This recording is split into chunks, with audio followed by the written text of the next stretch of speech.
I was just in total shock because it's just always there. Rodney Qualls couldn't believe his eyes one morning on his way to work. His truck, usually parked right here, was gone. He called 911 and reported the theft. Everything was done on my end, and it was just kind of a wait and see what happens after that. 5 hours later, I got a message saying that the Thornton Police Department had found my vehicle at an intersection down in Thornton.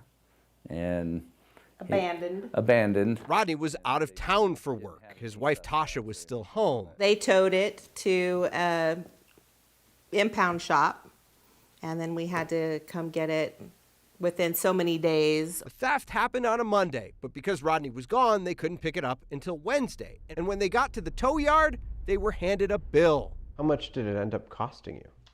For the 2 days of storage and the towing was $380.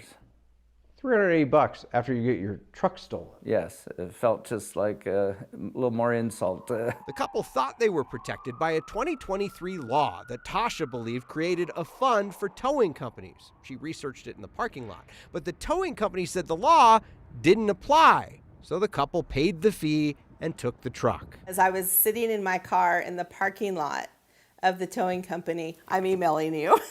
I checked in on that bill and found that while it started as a bill to protect car theft victims by creating a fund to reimburse tow companies for handling stolen cars, it turned into a study. If we were to pay every stolen car impound fee and towing, we would have had tens of millions of dollars. Democratic State Representative Meg Froelich sponsored that bill. She says the study actually did dump money into a victims assistance program to help pay those costs. The bad news is I don't think anybody knows it exists, and even I have had to remind myself what the exact website address is. It's lockdownyourcar.org.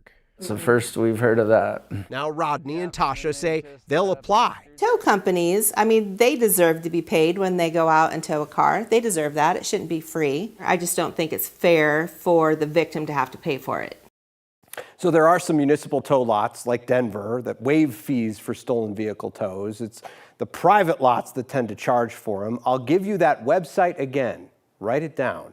Lockdownyourcar.org. We'll put a link to it in this story on 9news.com. And if you have a consumer problem or question like the Qualls, send me an email. It doesn't have to be from the parking lot, just Steve on your side at 9news.com. I'm Steve Stager, Steve on your side, 9 News. It can be from the parking lot, though, because if something bad happens to you, like that double whammy of getting your car stolen and then have to pay to get it out, email Steve, right? Yeah, and they were just curious, right? And they said there were 3 other people in line behind them who had their cars stolen as well, who thought maybe they had some kind of protection. You can't fault the tow company here, right? Because they have to go out and do the work. They have to tow the car to their lot. They have to pay to store it for a few days. The thing is, should victims have to pay that cost, or should there be something else out there? That's just like salt in an open wound. Yeah, right? Can you imagine? You pull up, you think, oh my gosh, my car is safe, and it was in good condition. There wasn't a lot that Rodney's had to do to the car. He's actually doing the work himself. It's about $400 worth of work, which is the funny part. $400 worth of work, almost $400 to get that car back. They're hoping they can reimburse some of those costs. And lockdownyourcar.org is where you can actually get other costs reimbursed, like the cost of some repairs too.